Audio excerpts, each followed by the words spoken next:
మీరు సంపాదించిన మనీని హ్యాపీ మనీగా మార్చుకోవాలనుకుంటే విజువలైజేషన్ 2.0కి జాయిన్ అవ్వండి. నమస్కారం అండి, డాక్టర్ శ్రీ ఆచార్య అనంతకృష్ణ స్వామి గారు. నమస్కారం. అసలు క్లాసెస్ ఎప్పుడెప్పుడు ఉండబోతున్నాయి? చాలా మంది అడిగేది క్లాసుల వివరాలు చెప్పండి అని. ఒకసారి దాని గురించి. మనకి 2024 14th జూలై మనకి హైదరాబాద్లో ఉందమ్మా. అలాగే 28 జూలై బెంగళూరులో ఉంటుంది. 14th ఆగస్ట్ వచ్చి విజయవాడలో ఉంటుంది. 11th ఆగస్ట్ వచ్చి అనంతపూర్లో ఉంటుంది. అలాగే మనకు 25 ఆగస్ట్ వచ్చి మనకు స్పెషల్ క్లాస్ ఉంది. స్పెషల్ క్లాస్ మ్యాక్సిమం అటెండ్ చేసే వాళ్ళు ఒక రెగ్యులర్ క్లాస్ అటెండ్ చేసే ప్రయత్నం చేయండి. చేస్తే మీకు స్పెషల్ క్లాస్ చాలా బాగా అర్థమవుతుంది. అలాగే 1 సెప్టెంబర్ నుంచి విశాఖపట్నంలో ఉంటుంది. అలాగే 8 సెప్టెంబర్ వచ్చి తిరుపతిలో ఉంటుంది. అలాగే మన 15th సెప్టెంబర్ వచ్చి మళ్ళీ రాజమండ్రిలో ఉంటుంది. ఏదో క్లాసెస్ వీలైన తొందరగా ఎన్రోల్ చేసుకోండి. నమస్కారం డాక్టర్ శ్రీ ఆచార్య అనంతకృష్ణ స్వామి గారు. నమస్కారం అండి. ఫస్ట్లీ కంగ్రాచులేషన్స్, గ్రేట్ అచీవ్మెంట్ అదే. మన మనీ మంత్ర బుక్స్ అనేది అమెజాన్లో సేల్ అవుతుంది. ఎక్సలెంట్. దాని మీద మనం సెలబ్రేషన్ కూడా చేసుకోవాలి. బ్రహ్మాండంగా విన్నప్పుడు చాలా హ్యాపీగా అనిపించింది. అండ్ వాళ్ళ ఫాదర్ ఆఫ్ మనీ మంత్ర అని గూగుల్లో కొట్టినా కూడా అనంతకృష్ణ స్వామి గారి పేరు వస్తుంది. చాలా బాగుందండి. నాకు అన్నిటికంటే గ్రేట్ అచీవ్మెంట్ ఏంటంటే ఒక తెలుగు బుక్ అనేది మనకు నెంబర్ 1 స్థానంలో రావడం అనేది గ్రేట్. ఇంకా గొప్పతనం ఏంటంటే నెంబర్ 3 కూడా మనది వచ్చింది.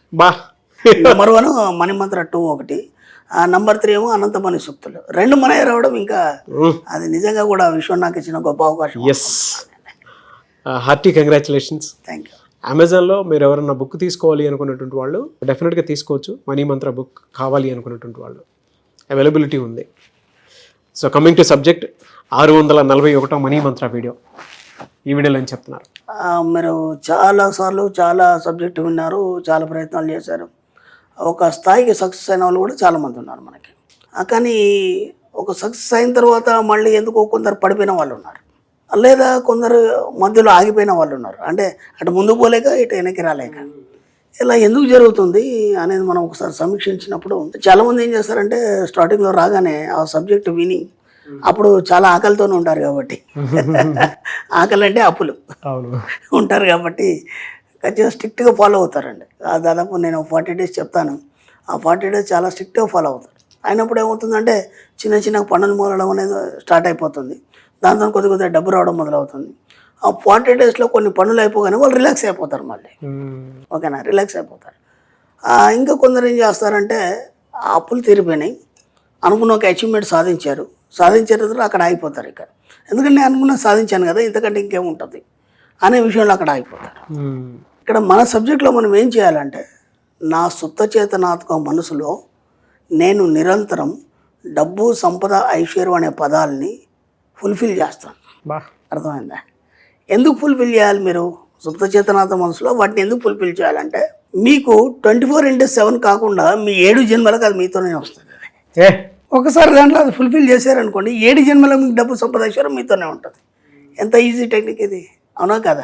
అంటే మీరు మళ్ళీ ఈ జన్మ అయిపోయింది, నెక్స్ట్ బర్త్ కూడా బాగా డబ్బున్న వాళ్ళ ఇంట్లో జన్మ తీసుకుంటారు. అంటే అప్పుడు కూడా మీరు ధనవంతుడే, ఆ తర్వాత కూడా మీరు ఇంకా ధనవంతుడే. ఎందుకంటే ఈ జన్మలో ఆలోచనలు, అనుభవాలు ఏవైతున్నాయో అవి గత జన్మ ఆలోచనలు, అనుభవాలను పట్టుకొని ఈ జన్మ తీసుకోవడం జరిగింది మనం. అంటే మన సబ్ కాన్షియస్ మైండ్ ఏదైతుందో పైనల్ గ్లాండ్ గత జన్మలో ఉన్న అనుభవాలను తీసుకొని ఇక్కడికి వచ్చాం కాబట్టి మనం పేదరికాన్ని అనుభవిస్తున్నాం. ఇప్పుడు మనం ఏం చేస్తామంటే ఆ పైనల్ గ్లాండ్ని దాన్నే మనం సుప్త చేతనాత్మక మనసు అన్నాం, దాన్నే మనం దివ్య దృష్టి అన్నాం, దాన్నే మూడో కన్నాం, ఇంకా బోలెడు మనకు ఆధ్యాత్మిక పరంగా బోలెడు పేర్లు ఉన్నాయి. దానికి మనం ఏం చేస్తామంటే వీటిని జమ చేస్తాం మనం. ఇప్పుడు ఏమవుతాయంటే మీరు ఎప్పుడైతే జమ చేస్తారో, బ్యాంకులో డబ్బు జమ చేస్తే మనకు వడ్డీ ఎలాగైతే వస్తుందో మీ సుప్త చేతనాత్మక మనసులో ఇవి జమ చేసినప్పుడు వడ్డీతో సహా మీకు తిరిగి రావడం అనేది జరుగుతుంది. అంత అద్భుతమైన సబ్జెక్ట్ ఇది. కాబట్టి వాళ్ళు ఏం చేశారంటే ఇంతవరకు ఎక్కడ కూడా మన క్లాస్కి వచ్చారు, ఆ చెప్పిన అఫర్మేషన్స్ ఏవో చేశారు, వాళ్ళకు సక్సెస్ అయినారు, ఆ తర్వాత అక్కడ ఆగిపోయినారు. దాన్ని సంపూర్ణంగా దాంట్లో ఫుల్ఫిల్ చేయలేదు. వాళ్ళకి అవసరమైనంత మేరకే కోరుకున్నారు. ఏమనుకున్నారు, నాకు ఈ అప్పుల నుంచి నేను బయటపడితే చాలు, సరిపోయింది. అప్పటి నుంచి బయటపడ్డావు. ఆ తర్వాత డిజైన్ ఇవ్వలేదు కదా నువ్వు ఇస్తే కదా నీకు అక్కడ పని అయ్యేది. ఇప్పుడు ఇంట్లో మన పని మనిషి ఉన్నాడు, మరి టీ తీసుకురారంటే టీ తీసుకొస్తాడు, మళ్ళీ ఆయన నిలిచి ఉంటాడు, ఇంకో పని చెప్పాలి వాడికి, అలా కారు చూడమని చెప్పాలి, ఆ కారు చూడమని అయిపోతే ఇల్లంతా క్లీన్ చేయమని చెప్పాలి, లేదంటే నేను ఆఫీస్కి వెళ్తున్నాను వచ్చేలోపు నువ్వు పలానా పని చేసి పెట్టని చెప్పాలి. లేకపోతే వాడు ఏం చేస్తాడు, తింటాడు, పడుకుంటాడు కదా. ఈ సుప్త చేతనాత్మక మనసు కూడా అదే పరిస్థితి. దానికి పని చెప్పకపోతే అది ఖాళీగా ఉంటుంది. దానికి 2 పనులు ఉన్నాయి. ఎందుకు? మీ లైఫ్ని కంటిన్యూ నడిపించాలి, జీర్ణక్రియలు చేయాలి, శ్వాస పీల్చుకోవాలి, నీ ఆర్గన్స్ అన్నింటిని మెయింటైన్ చేయాలి. అది తప్ప ఇంకా వేరే పని లేదు దానికి. అదనంగా మనం ఏం చేస్తామంటే ఈ పని పెడతాం మనం. అప్పుడు కదా అది దాని మీదే పడి దాన్ని ఆకలింపు చేసుకొని అలాగే దాని లోపల ఫిక్స్ చేసుకొని మీకు నెక్స్ట్ బర్త్ కూడా మీకు డబ్బు సంపద ఐశ్వర్యాన్ని లోటు లేకుండా ఇవ్వడం జరుగుతుంది. అందుకని ఏమవుతుందంటే మీరు ఫుల్ఫిల్ చేయడం లేదు ఈ పదాలతో. మీ సుప్త చేతనాత్మక మనసులో డబ్బు సంపద ఐశ్వర్యం అనే పదాలని నింపండి. ఆ నింపనంత మట్టుకు ఏమవుతుందంటే మీరు ఏదైతే చెప్పారో అంత మట్టుకే అయిపోతుంది. ఆ తర్వాత మీరు ఆగిపోవడం లేదా ముందుకు పోలేకపోవడం, ఏం చేయాలో ఆలోచనలో మిగిలిపోతారు. అప్పుడు మీకు దారి చూపించే వాళ్ళు ఎవరు ఉన్నారు. మళ్ళీ ఏం చేయాలి? ఇప్పటి వరకు మీకు ఇట్లాంటి పరిస్థితులు వస్తే సపోజ్ ఒక స్థాయికి వెళ్ళారు ఆగిపోయారు, లేదా ఏదో సాధించారు ఆగిపోయారు, ఇప్పుడు మళ్ళీ దానికి పని చెప్పడం మొదలుపెట్టి అర్థమైందా? ఇక్కడ దాకా వచ్చింది, ఇక ముందు నేను ఎలా సాగదీయాలి? జస్ట్ పడుకునే ముందు చెప్పండి, ఇక్కడ దాకా వచ్చింది, దీన్ని ఎలా ముందుకు తీసుకెళ్ళాలి, నువ్వే దారి చూపించాలని చెప్పండి. అనుకోకుండా అవకాశాలు బోలెడు వచ్చేసి ఆ మూమెంట్ అనేది స్టార్ట్ అయిపోతుంది. మళ్ళీ ముందుకు వెళ్ళిపోతారు మీరు. దాన్ని నిరంతరం ఒక తీవ్రత రూపంలో దాన్ని కొనసాగించండి. ఎండ్ ఆఫ్ డెత్ వరకు కాదు కదా, తర్వాత జన్మలకు కూడా హాయిగా డబ్బు సంపాదించడం వస్తూనే ఉంటుంది. బట్ ఏదైనా సరే అండి, ఆ డిజైన్ ఇవ్వటం అనేది మాత్రం కంటిన్యూ ఇస్తూనే ఉండాలి. మనం ఖాళీ ఉంచొద్దు. అంటే పని వాడిని అయితే మనం ఎట్లయితే ఖాళీ ఉంచామో అలాగే మనం సుప్తచేతన ఆత్మ మనసు మీ యొక్క సేవకుడు అని చెప్పుకున్నాం. మనం విశ్వంని సేవకుడు అని చెప్పుకున్నాం. దాన్నే విశ్వం అంటాం, ఇంకా అంతకంటే ఎక్కేం లేదు. కాబట్టి నిరంతరం మీరు పని చెప్తూనే ఉండాలి.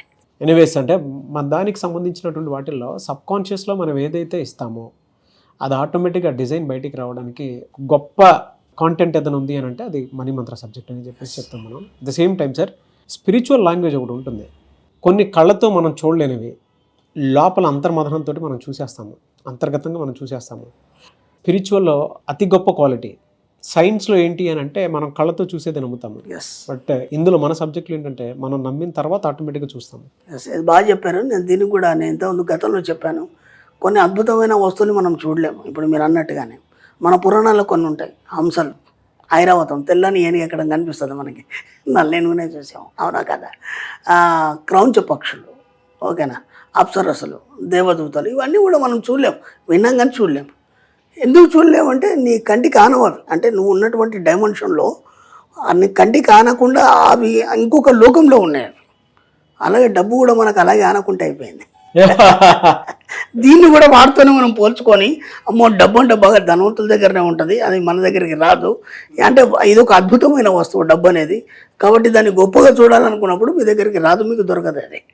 కాబట్టి దాన్ని అతి సామాన్యంగా మీరు ఆలోచించినప్పుడు, మీరు ఎప్పుడైతే ఇందాక మీరు చెప్పినట్టు మీరు అంతర్చక్షు ఉంటారు దాన్ని, అంటే మీ యొక్క సబ్కాన్షియస్ మైండ్ ద్వారా ఎప్పుడైతే చూస్తారో డబ్బు కాదు కదా ఏదైనా చూడవచ్చు మీరు మీ జీవితంలో, అవన్నీ మీకు ప్రత్యక్షం అవుతాయి. అప్పుడు నీ లోపలికి నువ్వు పోయినప్పుడు కదా అవన్నీ ప్రత్యక్షం అవుతాయి. అలాగే డబ్బును కూడా మనం అద్భుతమైన వస్తువు అనుకున్నంత దూరం సేపు అది చాలా దూరంగానే ఉంటుంది, మనకు అందదు.